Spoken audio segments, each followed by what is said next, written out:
বিসমিল্লাহির রহমানির রহিম।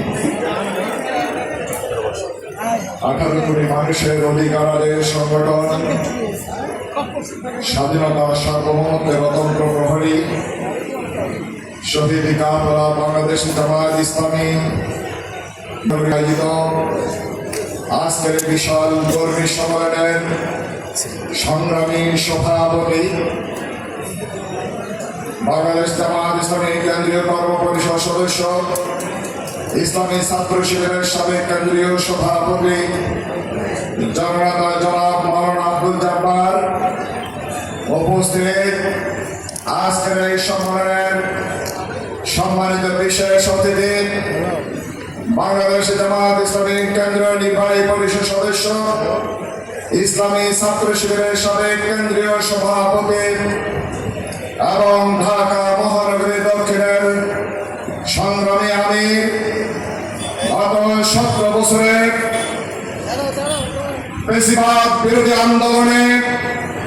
ঢাকা মহানগরীতে যিনি নেতৃত্ব দিয়েছেন, ফ্যাসিবাদ মুক্ত বাংলাদেশ সৃষ্টিতে যিনি অনবদ্য অবদান রেখেছেন, জননেতা এবং জাতীয় সংসদ সদস্য জনাব নুরুল ইসলাম বুলবুল, উপস্থিত সম্মানিত জেলা আমির এবং ইসলামী ছাত্র শিবিরের কেন্দ্রীয় সভাপতি বিশিষ্ট ছাত্র নেতা জনাব নুরুল ইসলাম সাদ্দাম সহ নেতৃবৃন্দ, একান্ত প্রিয় নারায়ণগঞ্জবাসী, আসসালামু আলাইকুম ওয়া রাহমাতুল্লাহ। সম্মানিত আজকের এই কর্মী সম্মেলনে উপস্থিত সাংবাদিক বৃন্দ,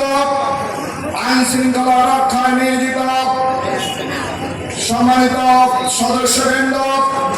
গোয়েন্দা সংস্থা সহ যারা দায়িত্বরত সকলকে ধন্যবাদ জানাচ্ছি, শুকরিয়া জানাচ্ছি। সম্মানিত উপস্থিতি, আজকের এই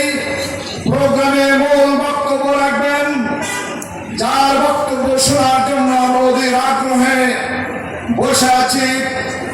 জাতীয় সংসদের মাননীয় বিরোধী দলীয় নেতা এবং বাংলাদেশ জামায়াত ইসলামীর সংগ্রামী আমির জনাব ডাক্তার শফিকুর রহমান। আমি সংক্ষিপ্ত কয়েকটি কথা বলবো। সম্মানিত উপস্থিতি, বাংলাদেশের জামায়াত ইসলামী বাংলাদেশের স্বাধীনতার উত্তর বাংলাদেশ গঠনে তার সৃষ্টি, বাংলাদেশ জামায়াত ইসলামী বাংলাদেশের মানুষের অধিকার প্রতিষ্ঠার জন্য, মানুষের